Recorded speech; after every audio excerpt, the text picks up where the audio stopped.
Meet our OP necromancer Qiao Yu. During the awakening ceremony, he unlocked the godly necromancer class and accidentally defeated the undefeated Begnir level boss. However, the system allotted all his stat points to strength, rendering him unable to use magic, but as a trade-off, he becomes even more powerful than Saitama in the story. And that concludes the intro. Help us get 699 likes. And let's begin. At the 4th Academy of Sioux City, students are gathered around a large magic circle as Principal Xue Jinwang announces they are to receive their class and become players of the inner world. The students could become strong swordsmen, tenacious knights, agile assassins, or powerful mages, all depending on what fate has in store for them. All the students are ready and prepared as the principal declares the transformation formation to be activated. Among the students is our hero, the protagonist, Qiao Yu, who is looking forward to receiving a class, something he has been waiting for since being reincarnated 18 years ago. The world he is in now is called Kaiji Star, a parallel world extremely similar to Earth. However, unlike Earth, the artificially developed inner world suddenly descended, causing the human world to be overturned and various dungeons to emerge all over. Now, upon turning 18, humans gain abilities through the transfer formation and use them to clear dungeons, earning experience and attribute points by defeating monsters. As soon as the transformation formation activates, Qiao Yu finds himself in a space-time dimension where the system asks if he wants to roll for his class. He affirms that he wants to, while also praying to his ancestors to bless him with a decent class. The system begins the rolling process, and after a few seconds, it successfully rolls a hidden class, congratulating Qiao Yu. The class Qiao Yu gets is Necromancer, granting him the ability to summon undead. Seeing this, Qiao Yu is ecstatic, smiling widely. A necromancer is an extremely rare class, with only 1 or 2 people in the entire world possessing it. With this class, the user can summon countless top-tier undead creatures, essentially becoming a one-man army, depending on their mana. In general, getting a hidden class makes one more powerful than others, and Qiao Yu decides to check his attribute page first. Analyzing his attributes, Qiao Yu is shocked to find that his spirit is at 0, leaving him in despair. Initial attribute points are distributed randomly like the class, and the highest point anyone can get is 10. For a mage, spirit is the most important stat. Seeing Qiao Yu in distress, the system asks if he wants to roll for a new talent, and with tears in his eyes, Qiao Yu agrees. The system begins rolling, and a swoosh of energy envelopes Qiao Yu, granting him a talent that gives 10 attribute points. The talent, Brave Heart of a Mage, has a passive that grants attribute points for physical kills and an active that equalizes all attributes to match a specific one. Qiao Yu is utterly bewildered, wondering if he's hallucinating, as gaining free attribute points is impossible except through leveling up. With such an overpowered passive, Qiao Yu realizes that if he kills enemies with physical attacks, he can raise all his attributes to match his highest one. If Qiao Yu uses the passive now, he would become an all-rounder with 10 points in every attribute. He wonders if he should wait until his strength reaches thousands before using this skill, turning himself into an unstoppable one-man army. Since his passive requires physical attacks, Qiao Yu believes strength is now his most important attribute. Lifting his hand, he tells the system to put all 10 of his attribute points into strength. The system complies, and now Qiao Yu has 20 points in strength. With this sorted, Qiao Yu's next step is to register and complete the beginner task to officially gain his class. The system begins teleporting Qiao Yu to his beginner task. A moment later, Qiao Yu finds himself in an unfamiliar place where a portal is set up, with a woman standing guard nearby. The woman, named Elaine, greets Qiao Yu and introduces herself as his guard, asking if he needs assistance. Upon seeing Elaine, Qiao Yu is struck by her beauty and wonders if she's an NPC before telling her he's here to register and accept his beginner task. Elaine happily summons a beginner's gift for Qiao Yu and offers her help. Opening the chest, Qiao Yu receives various items, including an old robe, a beginner's staff, and an F-grade skill book, Summon Skeletons. Donning the robe, Qiao Yu notes that it's merely an accessory, and since his spirit is 0, his summoning skill is currently useless. However, Qiao Yu is pleased to have the staff, as with 20 strength, he can use it as a melee weapon. Now prepared, he asks Elaine for his beginner task. Elaine points to the portal and explains that Qiao Yu's task is to escape from the Misty Cave. She warns Qiao Yu to be cautious and not to kill any skeleton soldiers, advising him to find the fastest route to escape. Before she can explain further, Qiao Yu has already disappeared. Qiao Yu, who found Elaine's explanations boring, steps into the portal and arrives in the Misty Cave, a dark cave filled with skeletons. Turning his head, he wonders if Elaine said something important before he left. Shrugging it off, he decides the beginner task shouldn't be too hard, especially with so many skulls lying around. Suddenly, a skeleton soldier with a sword charges at Xiao Yu from behind. Sensing danger, Xiao Yu turns to see the skeleton soldier charging at him. Reacting swiftly, he summons his staff and raises it high, ready to counter the skeleton's attack. Swinging his staff, Xiao Yu strikes the skeleton in the face. The single strike decapitates the skeleton, causing its head to roll on the ground. Wondering if the skeleton is dead, Xiao Yu admits that not being able to use magic really sucks. With the skeleton's defeat, he gains 3 experience points and receives a first kill reward. The A-grade passive skill, Miracle of Might. This skill converts each point of strength into 2 points of attack power. With 21 points in strength, Xiao Yu now deals 42 damage per hit against opponents with no defense. Suddenly, a swarm of skeletons start emerging from the ground, their sights set on Xiao Yu. Seeing the skeletons, Xiao Yu decides to focus on finishing his task first. As the skeletons close in, weapons raised menacingly, Xiao Yu steels himself for the confrontation. In one swift motion, he swings his staff, hitting all the skeletons at once. As expected, the skeletons die from the single attack, giving Xiao Yu 12 more experience points. This allows Xiao Yu to level up, and he receives 5 attribute points, bringing his strength to 30. He starts to suspect that the skeletons in this cave were made for farming, finding it too easy. Suddenly, the ground bursts open, and a new skeleton, different from the others, emerges. It is the skeleton captain, slightly stronger than the previous ones. Noticing the skeleton captain has 15 strength, Xiao Yu realizes it could be dangerous if it hits him. However, since the skeleton captain has only 1 agility, Xiao Yu decides to strike first. Charging forward, Xiao Yu attacks, but the skeleton captain blocks with its shield. The skeleton captain retaliates with a swing of its sword, forcing Xiao Yu to leap aside to dodge. Xiao Yu is surprised to see the skeleton captain attack while defending and even smash the ground with its spear. Spotting an opening, Xiao Yu attacks again, hitting the skeleton at its waist with his staff. As the skeleton falls backward, Xiao Yu leaps into the air, ready to deliver the finishing blow. Daring the skeleton to block his attack, Xiao Yu lifts his staff high above his head and slams it down with force, dealing massive damage. With the skeleton finally defeated, Xiao Yu admits it was a tough fight. He wonders how others might have completed this beginner task if it's this difficult. A glowing sphere appears before Xiao Yu, which he assumes is the reward Principal Xue Jinlong mentioned. Upon opening it, he receives a disposable item, gloves that guarantee a 100% chance of dealing critical damage. While Xiao Yu inspects the reward, more skeletons begin to rise from the ground behind him. Sensing the skeletons, Xiao Yu turns around, puzzled by their sudden appearance. As the skeletons charge, Xiao Yu notices their numbers have significantly increased. Despite reaching level 2, Xiao Yu only has 20 health points, meaning a single hit could end him. Carefully and quickly, Xiao Yu weaves through the skeletons, taking them down one by one and gaining enough experience to reach level 3. Xiao Yu is glad that the skeletons only have 1 agility, making them easy to hit. Since he just leveled up, he summons the attribute screen to check his stats. Meanwhile, outside the school, the students are rejoicing and discussing the classes they just received. With everyone already out of their first trial, the students are confused as to why the principal hasn't made any announcements. They wonder if someone is still inside, not yet finished with their first task, and laugh at the thought of that person struggling to run from the skeletons. One of Xiao Yu's friends notices he hasn't come out yet and begins to worry if something might have happened to him. Back inside the cave, Xiao Yu has finally defeated all the skeletons but is puzzled as to why he hasn't received a notification for task completion. Suddenly, a loud voice booms through the cave, asking Xiao Yu how he dares to proceed. The skulls of the skeletons rise into the air, startling Xiao Yu. Xiao Yu recoils as the skulls begin flying rapidly towards something. They merge together in midair, leaving Xiao Yu even more taken aback. Once all the skulls have combined, a roaring wave of hellfire engulfs the area, revealing a massive skeleton with 3 flaming skulls. The Skeleton King, at level 10, lets out a massive roar, sending ripples through the air. Now slightly worried at this sight, Xiao Yu questions why there is a boss in a beginner's task. The Skeleton King raises its weapon high, ready to bring it down on Xiao Yu and smash him. Xiao Yu quickly leaps aside as the Skeleton King's attack narrowly misses him, striking the ground and blowing it apart. Xiao Yu feels lucky to have dodged, knowing he might have died otherwise. Analyzing the Skeleton King, Xiao Yu notices it is strong but not very nimble, making it vulnerable. He darts forward with full force, sprinting to the Skeleton King's backside and swinging his staff, dealing 32 damage. Seeing the low damage, Xiao Yu realizes he must strike the Skeleton King at least 10 more times to kill it. So, he launches a series of swift attacks, moving fast to avoid giving the Skeleton King a chance to retaliate. Hit by many attacks, the Skeleton King falls backward onto the floor. With the upper hand, Xiao Yu decides to finish it off, as the Skeleton King now has only 200 HP left. Suddenly, Xiao Yu's eyes widen in shock as the Skeleton King enters a fury state, with hellish flames intensifying around it. The Skeleton King rises, towering over Xiao Yu, declaring he won't leave the cave alive. Xiao Yu quickly takes a defensive position, realizing the Skeleton King has become stronger. The Skeleton King swings its massive sword, crackling with energy, preparing to strike. Xiao Yu notices that the Skeleton King is now faster too. With tremendous force, the Skeleton King slams its sword into the ground, destroying the area into rubble. Xiao Yu leaps backward a few paces, barely managing to dodge. Knowing he can't break through the Skeleton King's defense now, Xiao Yu decides to restrict its movement first. Unsure how to proceed, Xiao Yu looks around, searching for a solution. Miraculously, he notices a large, loose boulder behind the Skeleton King, ready to fall. As the Skeleton King launches another attack, Xiao Yu runs toward the boulder behind it. Once close, Xiao Yu turns to face the Skeleton King. He then taunts the Skeleton King, daring it to come at him. Taking the bait, the Skeleton King swings its sword with great force at Xiao Yu. Xiao Yu blocks the Skeleton King's sword with his staff. He directs the sword toward the boulder beside him, but accidentally gets hit in the process. Xiao Yu's HP suddenly drops from 30 to just 4. The Skeleton King raises its sword again, preparing to finish off Xiao Yu. Realizing he's in trouble, Xiao Yu, thanks to his agility, dodges just in time as the sword strikes the boulder. Finally, the boulder loosens and crumbles down upon the Skeleton King. As Xiao Yu rushes to safety, the boulder slams down on the Skeleton King, dealing 70 damage. The Skeleton King now has only 129 HP left out of 500. Knowing he can't keep fighting for long, Xiao Yu decides to end it before the Skeleton King can rise. With the intention of killing it in one strike, Xiao Yu leaps into the air towards the trapped Skeleton King. To deal maximum damage, Xiao Yu equips the boxing gloves he received earlier as he lunges downward. Putting all his strength into his fist, Xiao Yu descends, seeing the Skeleton King panicking. Trapped, the Skeleton King can't do anything as Xiao Yu's powerful punch lands, dealing 132 damage. With this, the Skeleton King is defeated, and Xiao Yu's beginner's trial ends, as a portal appears to take him back to the academy. Xiao Yu also receives 40 stat points and lots of experience, instantly reaching level 5. Additionally, Xiao Yu receives the Skeleton King's ring, a boss-level reward for completing the task. The ring boosts the wearer's first attack by 50%, which Xiao Yu notes is a great reusable item. Realizing it's a first kill reward, Xiao Yu wonders if no one has ever killed the Skeleton King before and how others passed the trial. Without dwelling on this doubt, Xiao Yu walks towards the portal to leave. Moments later, he's teleported back to the academy grounds, where the other students are already gathered. Yang Xiandi, Xiao Yu's friend, rushes toward him and hugs him excitedly. Yang Xiandi asks why Xiao Yu took so long, claiming the last person completed the mission 3 hours earlier. Xiao Yu asks Yang Xiandi about his class, and Yang Xiandi proudly reveals he's now a mage. At that moment, Ma Fei, the blonde class monitor, walks up to Xiao Yu, laughing at him for being the last to finish. Ma Fei asks Xiao Yu to guess his class, his tone revealing his arrogance. Annoyed, Xiao Yu realizes Ma Fei is trying to provoke him. The principal appears on stage, announcing that everyone is now enrolled in the other world and that tomorrow they will begin beginners training. He suggests they introduce themselves to get to know each other better. The students start revealing their classes, with some pleased and others disappointed. Zhao Ziyue, a hot girl, says she is a mage and healer, receiving compliments from the nerds around her. Another girl, Zuyu, claims to be a meat shield, which is a B-rank talent. Ma Fei unsheathes his sword, revealing he is a swordsman, a B-rank talent as well. The students are impressed, recognizing the swordsman as a powerful class. The principal seems pleased with the number of students possessing B-rank talents. When it's Xiao Yu's turn, he reveals that he's a necromancer but admits he doesn't know his talent rank yet. The principal smiles, knowing the necromancer is a hidden role, while the other students react with shock. Ma Fei looks jealous of Xiao Yu's powerful class. He reassures himself that necromancers are weaker in battle, as their summoning takes time, making them vulnerable. Confident that Xiao Yu's talent must be low-ranked, Ma Fei grins smugly. The other students notice Xiao Yu's humility despite having a powerful class, praising his attitude. Xiao Yu forces a smile, feeling the pressure, knowing he can't even summon an undead. The principal is pleased, hoping Xiao Yu will make it into the nation's top universities after completing the beginner's training. After the introductions, the principal ends the class, granting the students time to prepare for tomorrow's training. Yang Xiandi puts his arm around Xiao Yu, calling him awesome and saying he wishes he had drawn the necromancer class too. Checking his attributes panel, Yang Xiangdi points out that he has 8 vigor points and decent stats, asking if that's enough. Qiao Yu smiles, assuring Yang Xiangdi that hard work can make up for clumsiness at this stage. Later that day, Qiao Yu enters his house, announcing that he's home. This is the house his parents left behind, and ever since their disappearance, Qiao Yu has continued to say I'm home upon entering. When Qiao Yu was 6, his parents left for the capital on a trip. They mysteriously disappeared during the trip and never returned, leaving Qiao Yu an orphan. 13 years later, Qiao Yu is still unsure of what happened to his parents. Determined to uncover the truth, Qiao Yu plans to enter the capital's university and investigate his parents' disappearance. The next day, all the students gather at the academy's grounds for the principal's instructions before the beginner's training. The principal requests that the students back down if they feel they can't handle the training. He advises them that it's okay to fail, but risking their lives isn't worth it. The principal continues, reminding them not to be overly nervous, though there is always a chance of danger. He then recounts a catastrophic incident where an entire class of 40 students vanished during a beginner's training. That world, known as Nightmare Village, remains infamous, as no one knows what kind of world caused the tragedy. Hearing this, Qiao Yu and the other students grow worried. The principal reassures them, stating that as long as they leave the other world on time, they'll be safe. He points to the stopwatch, explaining that when it reaches 0, they will enter the other world. The countdown begins, 7 seconds, 4 seconds, 1 second, and finally, 0. The beginner's training commences, and Qiao Yu feels himself getting teleported to the other world. Following a massive burst of dark energy, all the students are suddenly teleported to an otherworldly village. The students find the environment eerie, but the class monitor, Ma Fei, assures them he will protect them all. Unbeknownst to the students, they've arrived in the Nightmare Village mentioned earlier by the principal. Ma Fei, acting as a leader, tells the students to follow him, promising to lead them to success. Walking at the front with a smirk, Qiao Yu wants to prove himself as the leader and leave Ma Fei behind. Meanwhile, Qiao Yu, who doesn't care about impressing others, finds this beginner's world strange. Suddenly, a stranger with oddly colored skin appears behind the students and says it's a pity they are all so young. Alarmed, the students raise their guard as Qiao Yu asks the stranger what he means. With a dark expression, the stranger welcomes them to Nightmare Village, as lightning cracks in the sky and the day turns dark. The system window confirms it's Nightmare Village and challenges the students to find the secret at the core and leave alive. Realizing this village devoured 40 people long ago, the students begin to panic. Some, terrified, run towards the exit gate, shouting that they want to go home. Ma Fei shouts at the students to calm down, while Qiao Yu thinks passing this E-level world will be impossible. The otherworld levels are divided into Disciple, Early Stage, Middle Stage, and Late Stage. Disciples are levels 1 to 10, early stages are 11 to 20, and so on. The students running towards the gate bump into an energy barrier and are pushed back. The stranger tells them to stop struggling, pointing out that they can't leave. Hearing this, the students fall into chaos, some kneeling, others pulling their hair in terror. Qiao Yu, still composed, now understands why the previous 40 students were wiped out in this village. Walking forward, the stranger advises them to get comfortable. Ma Fei asks the stranger if he means they should relax and face the challenge confidently. The stranger says they should relax and accept that they'll die here. Shocked, the students are left speechless. To everyone's relief, the stranger laughs, revealing he's Wagan, the head of the village, and explains there are 2 rules for survival. The first rule: students can live in any empty house but must not touch the black stones on the doors. The second rule: they must return to the houses before dark, close all windows and doors, and not open them no matter what. Qiao Yu asks why they can't go out after dark. Wagan assures him that he'll understand later. Everyone decides to follow Wagan's instructions and search for houses, splitting into 4 groups of 11. Qiao Yu and his group choose a house and enter, slamming the door behind them. Inside, it's dark as they climb to the 2nd floor to rest for safety. The attractive girl, Zhao Ziyue, approaches Qiao Yu and tells him to protect her if any danger arises. Winking at him, she declares that she is a healer and promises to give Qiao Yu plenty of HP. Noticing Zhao Ziyue's attempts to flirt, Zuyu steps forward and asks her how shameless she can be. The 2 girls begin to argue, body shaming each other in a heated exchange. Zuyu calls Zhao Ziyue as fat as a cow. Meanwhile, as all this is happening, one of the guys stands by the window and spots his granny outside. The boy's granny asks him to open the window, claiming it's cold outside. Believing it's his granny, the boy agrees to open it. Seeing this, Xiao Yu shouts to the boy that it's not his granny. But it's too late. The granny's eyes glow red as she lunges at the boy. The other students get on guard as the granny reveals her ghostly form, preparing to attack the boy. Suddenly, a burst of sand shields the boy from the ghost. Yang Xiandi, the mage, has his wand raised, telling the boy to run. Taking the opportunity, the boy quickly flees from the ghost. The ghost is actually a normal monster, a level 3 creature known as Nightmare. The students are horrified at the sight of the Nightmare's true form. The Nightmare suddenly leaps at Yang Xiandi, hoping the Nightmare won't choose him because he's too fat. Yang Xiandi jokes that if it eats him, it will gain the 3 eyes. At that moment, Suyu steps in front of Yang Xiandi and summons a powerful shield, halting the Nightmare's attack. As her health drains, she asks Zhao Ziyue to heal her and instructs Xiao Yu to summon the undead to restrain the Nightmare. Both Zhao Ziyue and Xiao Yu agree to Zuyu's instructions, and Zhao Ziyue quickly begins casting her healing magic. Pointing her hand at Zuyu, she begins healing her. Zuyu hopes that if they work together, they can defeat the Nightmare. She then sees Xiao Yu charging headfirst toward the Nightmare and is bewildered. As he can't summon undead, Xiao Yu lunges at the Nightmare with his staff raised to strike. Seeing this, Yang Xiandi shouts at Xiao Yu not to use the staff that way and to stay away from the Nightmare. But Xiao Yu, confident in his approach, swings his staff and lands a perfect hit on the monster. The monster dies on the spot and dissolves into mist. Witnessing Xiao Yu take down the monster in an instant, the others are left in awe. The monster completely dissolves, leaving behind a black stone. Suyu notices the black stone is similar to those on the doorframe. Meanwhile, Xiao Yu is puzzled, wondering if there's a bug since he didn't receive any stat points despite the kill. Seeing Xiao Yu lost in thought, Suyu asks if he found something, but he replies he was just overthinking. The next day, Xiao Yu's group emerges from their shelter to join the other groups outside, all of them relieved and happy to have survived the night. Ma Fei hears the teen members from the group talking about how Xiao Yu killed the Nightmare and listens to their conversation intently. But as arrogant as he is, he thinks that if he were in Xiao Yu's place, he wouldn't have hid behind girls to defeat the Nightmare. Flexing his sword, he boasts that he would defeat the Nightmares with a single strike. Noticing Ma Fei with the sword, Xiao Yu asks if he is training this early or what, and Yang Xiandi points out that it's expected of the class monitor. Realizing he was daydreaming, Ma Fei clears his throat embarrassingly and says he was just practicing. He then asks Suyu to join his team, promising to protect her from damage, but she declines, stating that as the tank, her duty is to shield others. Xiao Yu listens with interest as Zuyu argues with Ma Fei, calling him out for his short-sightedness. Suddenly, a loud shout startles Xiao Yu as he turns around. The villagers, led by the village head, come rushing toward the students as if to attack them. Pointing ahead, the village head instructs the villagers to kill anyone who resists. Puzzled at seeing this, Ma Fei asks the village head if there's been a misunderstanding, and the village head mentions something that happened last night. Counting the villagers, Xiao Yu finds that there are the same number of villagers as there are students. Ma Fei asks the village head if he means the Nightmare killed last night, and the head shouts angrily that those nightmares were the village's protector spirits. He also points out that the protector spirits will be angered now and make the villagers suffer, cursing the students as he speaks. Ma Fei asks if they can do anything to help and resurrect the protector spirit since they killed it unknowingly. The village head affirms there is a way and says the person who angered the protector spirit must remain outside when night falls. Hearing this, Ma Fei thinks to himself that staying outside is basically suicide, especially since the protector spirits are angered now. Xiao Yu steps forward and takes responsibility for killing the protector spirit, offering to stay outside the next night. Ma Fei turns to Xiao Yu, asking if he has lost his mind, and then turns back to the village head, trying to reason with him to think of another way. Xiao Yu assures Ma Fei he is serious and notes that his staying outside might even help them leave this world. The village head agrees to this, and they tie Xiao Yu to a cross with his hands chained. Ma Fei asks Xiao Yu what he meant when he said this could help them leave this world, and Zuyu asks him if he's found the secret at the core of this village. Sounding confident, Xiao Yu claims he might have found a way and will test it tonight. Hours later, night has fallen, and everyone has retreated inside their houses, leaving only Xiao Yu outside, still tied to the cross. A nightmare climbs onto the roof of a nearby house. Sensing Xiao Yu, it slowly begins to crawl forward.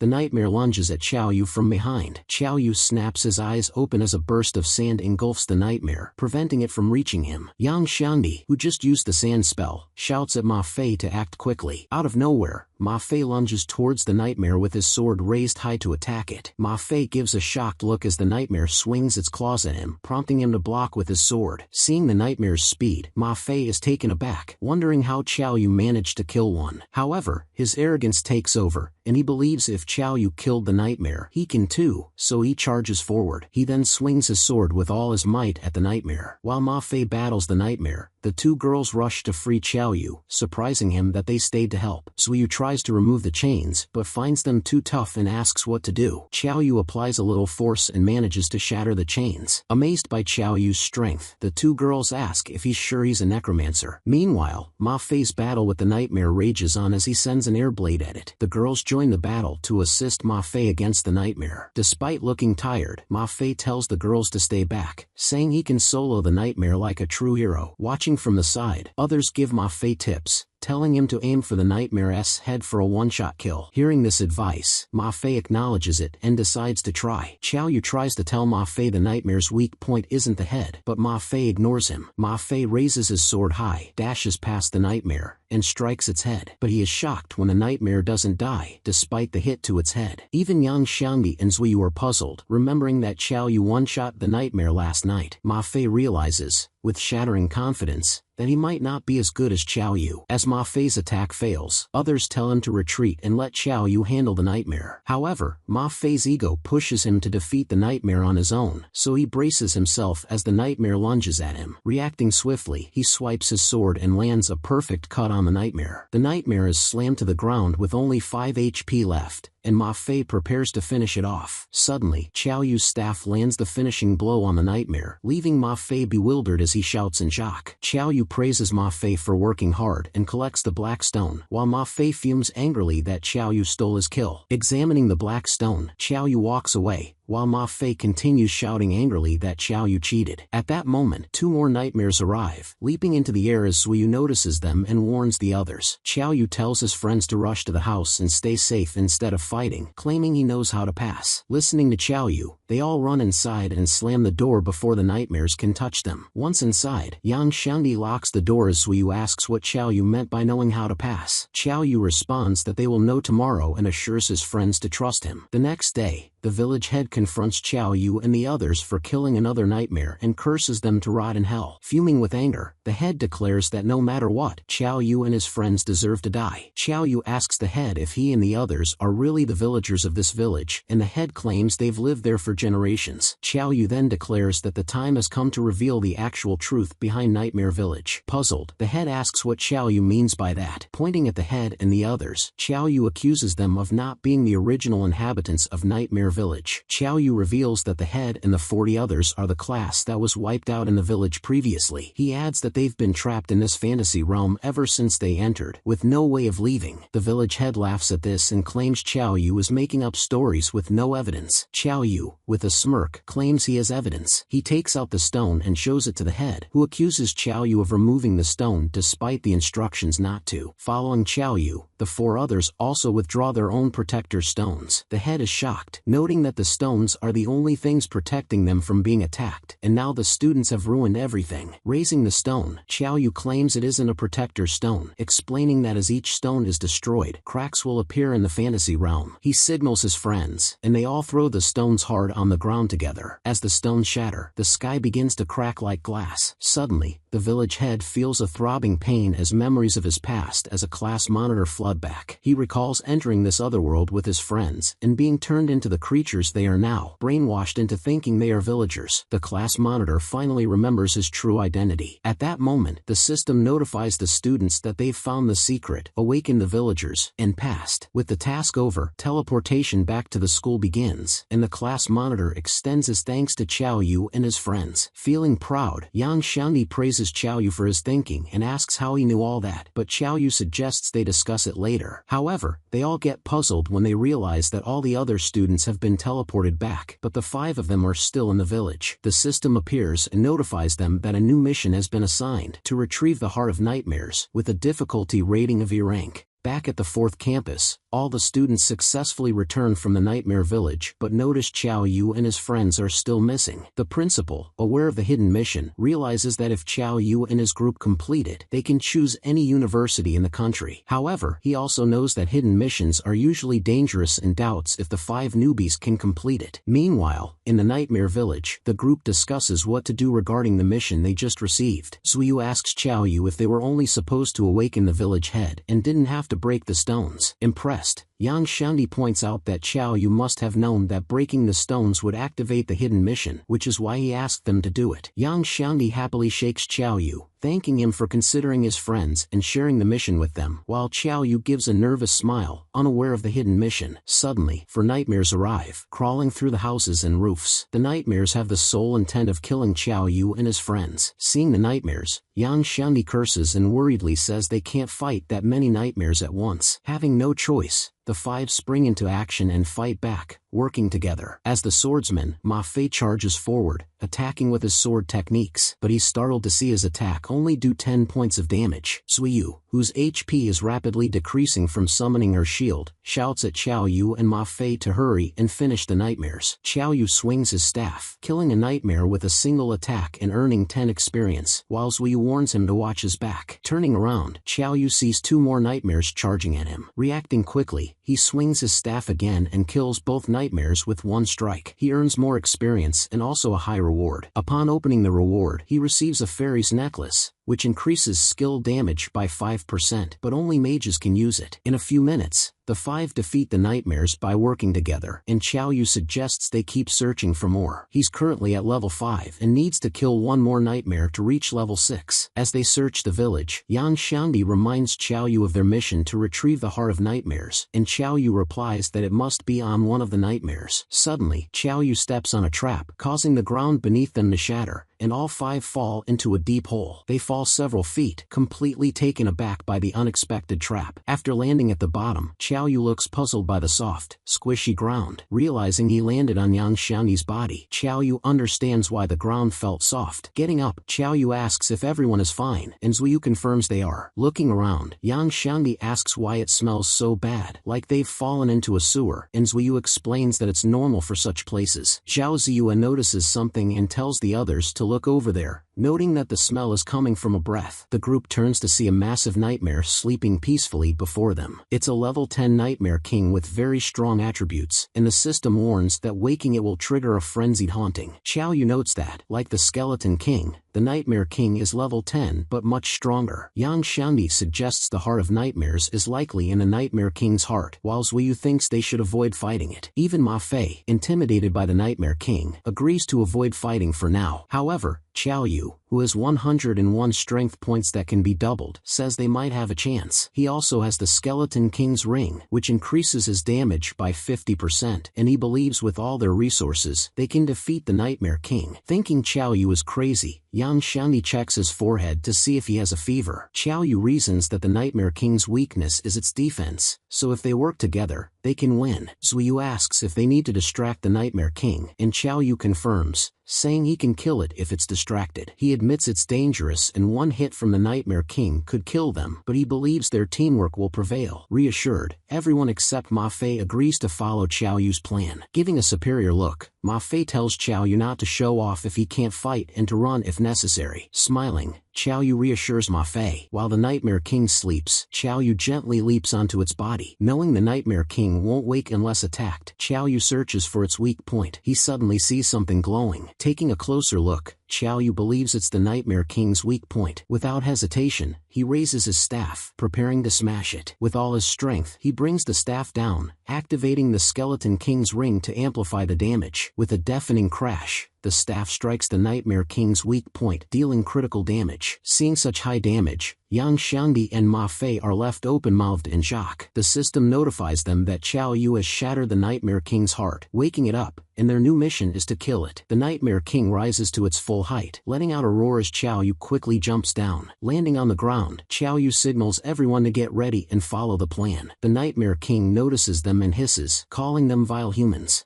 Fully awakened and up to its full height, the terrifying-looking Nightmare King towers over the five. Qiao Yu instructs Ma Fei to attack the Nightmare King and draw its aggro. Following Qiao Yu's orders, Ma Fei charges toward the Nightmare King, his sword drawn and ready. Once near the Nightmare King, he strikes it with his sword, causing only 1 damage. Seeing his damage so weak, Ma Fei asks how Qiao Yu managed to deal 508 damage as he prepares to attack again. Fast and furious, Ma Fei begins dealing a series of back-to-back blows at the Nightmare King, dealing damage in 1s and 2s. Meanwhile, the Nightmare King only feels tickled by Ma Fei's attack, as if a worm is bothering it. Finally deciding to crush Ma Fei, the Nightmare King thrusts its 3-foot-long sword at him, but Ma Fei stands his ground despite the attack. At the last moment, he bellows out and signals Yang Xiaomi and Zuyu to act. With Yang Xiaomi's sand binding in Zuyu's shield, they successfully manage to stop the Nightmare King's sword before it can strike Ma Fei. But despite the Nightmare King's sword being blocked, it still causes shockwaves that manage to hit Ma Fei. Ma Fei's health decreases by -25, and Zhao Ziyue begins to heal him while Zuyu notes that Ma Fei won't be able to hang on much longer. Ma Fei also realizes this and shouts out at Qiao Yu, asking if he's ready to attack. Sprinting forward with all his might, Qiao Yu informs Ma Fei he's coming. Lunging at the Nightmare King, Qiao Yu strikes it and deals 182 damage in 1 hit. The Nightmare King's health drops down to 336. And the system informs that it is about to activate the Realm of Nightmares. Qiao Yu is taken aback by this information as the Nightmare King begins to release darkness all around it. The shockwaves travel toward the 3, dealing AoE damage to them and making them unable to block it. Before the Nightmare King can completely engulf the area in darkness, Qiao Yu decides to end it. So, he once again swings his staff and, shouting at the Nightmare King to stop the spell, strikes it, dealing another 182 damage. Now the Nightmare King has only 128 HP, which means Qiao Yu just needs 1 more direct hit. So, putting everything on the line, Qiao Yu leaps into the air and jumps straight for the Nightmare King's head, his staff raised high above him. Watching anxiously from below, Zhao Ziyue and Zuyu hold their breath, anxiously asking Qiao Yu to be careful. Shouting out loud, Qiao Yu closes in on the Nightmare King and slams his staff at its head, dealing a total of 128 damage. Finally, the Nightmare King dies, providing Qiao Yu loads of stat points and experience, completing the hidden mission to kill the Nightmare King. With this, the system begins evaluating the player's completion rate and level to distribute rewards. Everyone there begins cheering happily that they did it, while the system completes the evaluation.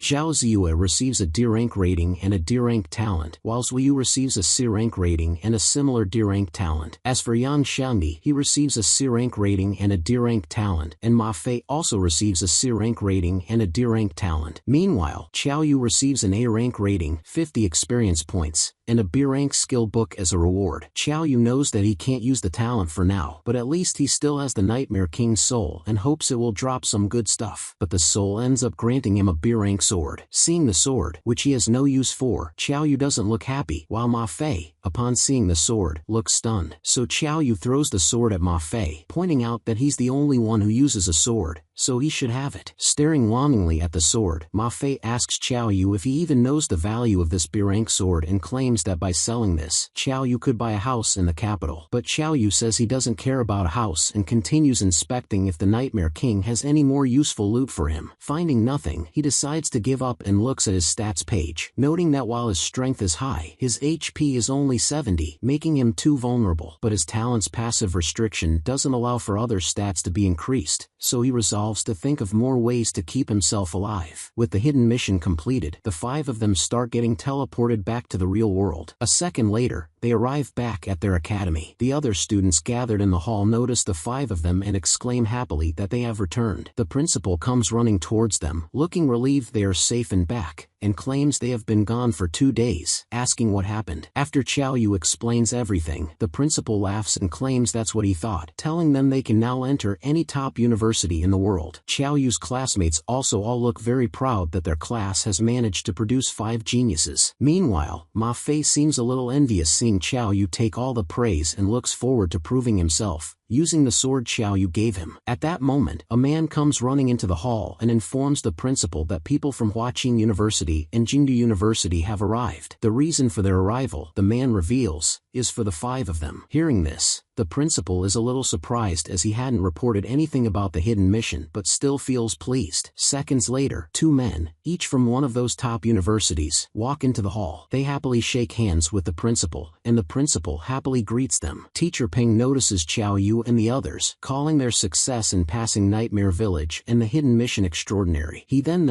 introduces himself as the recruitment head at Jingdu University, offering to send acceptance letters if they agree. Looking annoyed, Teacher Pei asks Teacher Peng how he can be this straightforward, suggesting they first test the students. Then he also introduces himself to the 5 as the one in charge of recruitment at Huaqing University. He assures the 5 not to worry and says that the test is just to determine their roles and abilities to see if they meet the criteria to enter the universities. Xiao Yu feels anxious about having to demonstrate his abilities, as he can't use them yet, but he knows he must enter Jingdu University to search for his parents. Teacher Peng asks the 5 which of them wants to be tested first. Ma Fei steps forward to go first and introduces himself, along with his skills and talents. As Ma Fei prepares for a test with Teacher Pei, Teacher Peng observes his solid build and talent, eager to recruit him for his university. Teacher Pei, who is level 25 with good attributes, tells Ma Fei to try and attack him. Raising his sword confidently, Ma Fei tells Teacher Pei to be careful, and then he thrusts his sword straight at Teacher Pei, who summons a barrier around him. Seeing Ma Fei's sword pierce his barrier, Teacher Pei is stunned. He then praises Ma Fei for having a powerful technique, as Ma Fei thanks him. Teacher Peng notes that Ma Fei's attack indicates a strength stat of at least 35 points, and the speed suggests his agility is also quite high. Hearing Ma Fei has 35 attack at level 5, the other students are all shocked, finding it really high. Meanwhile, Teacher Pei is certain Teacher Peng must be trying to drag Ma Fei back to his own university, so he asks Ma Fei if he has chosen a university yet. While Teacher Peng smilingly suggests he join his for maximum perks, Ma Fei asks for time to think, suggesting the teachers test others while he observes to see where Xiao Yu goes, planning to follow him to outclass him. Teacher Pei agrees to Ma Fei's request and asks who wants to go next. Zhao Ziyue walks forward, introducing herself. She begins showing her healing talent. Seeing her skill, Teacher Pei is impressed that she can heal a whole party despite being level 4. Next, it's Zuyu's turn, and she showcases her shielding and defense techniques. Teacher Pei is open-jawed in amazement that Zuyu has such strong defensive ability at only level 4. He asks Zuyu if it's her talent, and Zuyu affirms it is, beginning to explain its attributes and what it can do. Teacher Pei acknowledges that it's not bad and admits the ability is really useful. Next, Yang Xiangni steps up, and seeing that he is heavy-set, Teacher Pei asks if he is also a tank, but Yang Xiangni says he is a mage. Hearing the 300-plus-pound Yang Xiangni is a mage, Teacher Pei finds it hard to believe. Nevertheless, he gives Yang Xiangni permission to showcase his skills as Yang Xiangni raises his staff. For a moment, Teacher Pei thinks Yang Xiangni is wasting time, not feeling a bit of magic coming from him. Yang Xiangni, meanwhile, closes his eyes and uses a ground explosion magic, causing a massive explosion to erupt before him. Completely bewildered at this sudden explosion, Teacher Pei notes that he just lost 3 HP without even realizing it. He then looks over at the principal of the academy and decides to keep an eye on him, as he's already produced 5 geniuses in his academy. With all other 4 tested, only Xiao Yu is left, and he walks forward to introduce himself and his class, with his talent unknown. Hearing Xiao Yu is level 7, Teacher Peng finds it impressive and wonders if he has a lower ranked talent, which is why it's listed as unknown. Teacher Pei suggests they carry out the test first to determine what talent Xiao Yu has, and Xiao Yu agrees. Secretly inside, Teacher Pei is very much looking forward to seeing what kind of creature Xiao Yu can summon, but seeing Xiao Yu charge at him, Teacher Pei is puzzled, not sure why Xiao Yu is doing that instead of summoning the undead. As Xiao Yu thrusts a punch toward Teacher Pei, he is still puzzled about what Xiao Yu is actually trying to do. Anyway, he decides to tank Xiao Yu's attack, thinking Jis strength will be really low since he's a mage. Xiao Yu's punch connects right under Teacher Pei's chin, dealing him 200 damage and sending him flying backward. He crashes down a few feet away and slams onto the floor. Seeing this, the principal and the other students are all open-jawed in shock. Watching Qiao Yu knock out a level 25 teacher in one hit, everyone is bewildered. Teacher Peng, equally taken aback, asks Teacher Pei how he could be tossed around like this by a mere level 7 necromancer. Even Teacher Pei himself is unsure what just happened and how a brat at level 7 could deal such damage with one punch. The students aren't sure what to make of Qiao Yu's strength, and they begin discussing theories as to why Qiao Yu is this strong. Meanwhile, Teacher Peng begins to sweat a little and feels relieved that he didn't volunteer for the test, or he would have been the one attacked. Qiao Yu asks if his test is over, and Teacher Peng points out that although he passed the test, he hasn't shown his undead magic. Since he can't reveal he can't use magic, Qiao Yu says he has decided to major in physical fights like warriors, and won't focus on magic. Hearing Qiao Yu wants to specialize in a role other than his own, Teacher Peng says he must ask the principal of their university and tells Qiao Yu to wait. Calling the principal on his phone, Teacher Peng informs him about Qiao Yu's request to join the fighting major despite being a necromancer. He also tells the principal how Qiao Yu sent Teacher Pei flying with a single punch, prompting the principal to instruct Teacher Peng to accept Qiao Yu at once. Not only that, the principal decides to personally contact Qiao Yu through a video call. Appearing before Qiao Yu as a hologram, the principal introduces himself and tells Qiao Yu to join his university. Without hearing the principal's offers, Qiao Yu declares that he will join the university. Seeing Qiao Yu agree to the other university, Teacher Pei is taken aback after contacting his principal, hangs up, and decides to fight for the remaining 4. However, the principal offers the 4 a place at his university alongside Qiao Yu, infuriating Teacher Pei, who feels the principal is trying to take all the students for himself. Meanwhile, Teacher Peng is very pleased and confident this might be the highlight of his admissions career. Qiao Yu says he wants to ask the principal some questions and asks him if he knows his father, Qiao Anqing. Hearing Qiao Yu is Qiao Anqing and by Shixia's son, the principal is shocked and claims this is why he felt such a strong sense of familiarity when he saw Qiao Yu. Qiao Yu is even more baffled that the principal knows his parents and asks him if he knows where they are now. But to Qiao Yu's disappointment, the principal claims he hasn't seen Qiao Yu's parents in over 10 years. The principal then notes that he hasn't been able to get more info on Qiao Yu's parents since they graduated, and he recalls their discussion about a private world and suggests Qiao Yu visit it, where he might find something his parents left for him. With everything settled, the principal informs the 5 that he will send their acceptance letters to them directly as soon as he can. He wishes them good luck and says he'll see them at Jingdu University. 1 week has passed, and after the beginner's training, the 4th college has separated its students into classes based on their roles in the other world to prepare them for elite universities. Meanwhile, in the 4th college mages class, the principal is informing the mages that they will be entering a world designed for them. He then explains the criteria for the mages to pass the world.